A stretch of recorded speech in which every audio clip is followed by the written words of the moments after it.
to good use. Now, I've just got a small number of speakers left for you. I think this has been a great day, this has been a great panel. There are 4 more speakers. I'm going to call first of all Shadia Edwards Dashti. Shadia has been one of the stalwarts of the Student Stop the War movement, and she's going to tell us what the students have been doing and what they're planning to do. Thank you, Shadia.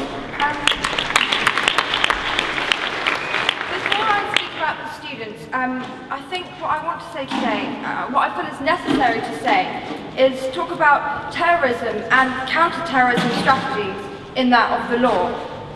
Firstly, I briefly introduce the notion of terrorism. In the Geneva Protocol of 1977 on humane treatment sets this scene. It states the following acts shall remain prohibited at any time in any place whatsoever. Violence to the life, health, physical and mental well-being of persons. Collective punishment, taking of hostages, acts of terrorism, degrading treatment of rape. So, acts of terrorism are set in stone here. However, there is no definition of terrorism. You know, one man's terrorist is another one's freedom fighter. Halliday presents conceptual clarifications in distinguishing different forms or types of terrorism. One, terrorism by a government against its own population. You know, terrorism from above, enforcement terrorism. Then there's terrorism from below, where crimes from those that are not in power. And thirdly, an ideological form of terrorism, or indeed global terrorism, as I would call it.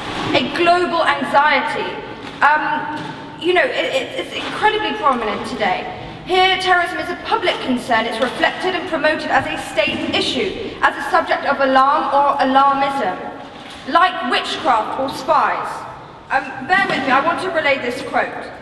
Every old woman with a wrinkled face, a furrowed brow, a hairy lip, a gobbled tooth, a squeaking voice, a rugged coat on her back, and a cat by her side, is not only suspected, but pronounced a witch.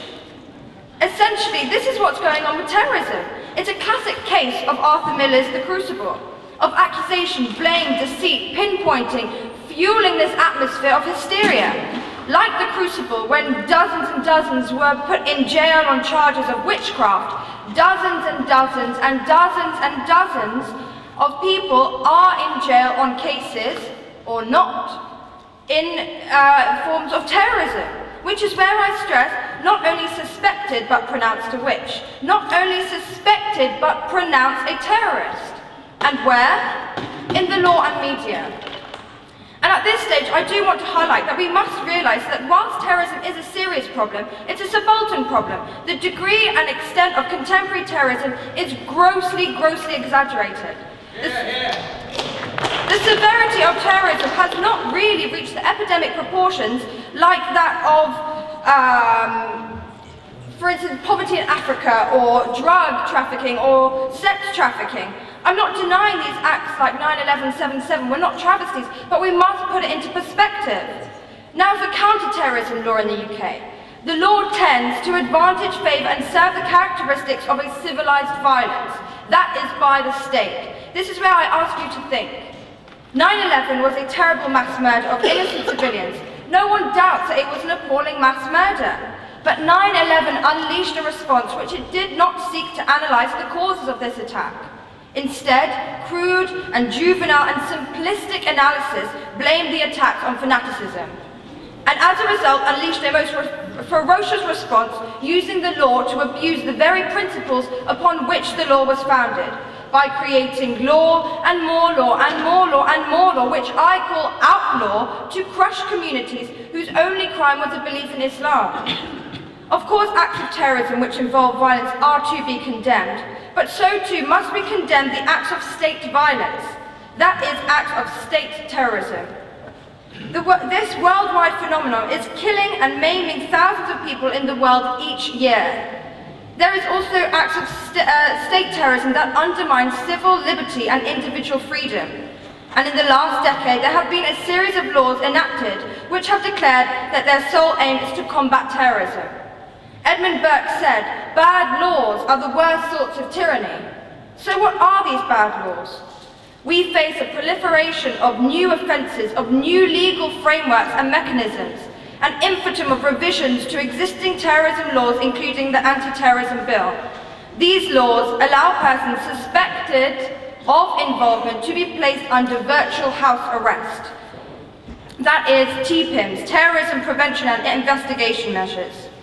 As I said before, there is no definition of terrorism. Rosaline Higgins, the International Court of Justice former president, said, "Terrorism is a term without any legal significance. It is merely a convenient way of alluding to activities which states or individuals widely disapprove of." I want to conclude with a quote that someone said in a previous session. In a time of universal deceit, telling the truth can be a revolutionary act. In this, we are all revolutionaries. It is our task and moral obligation in the building of such a movement to expose the lies. Thank you.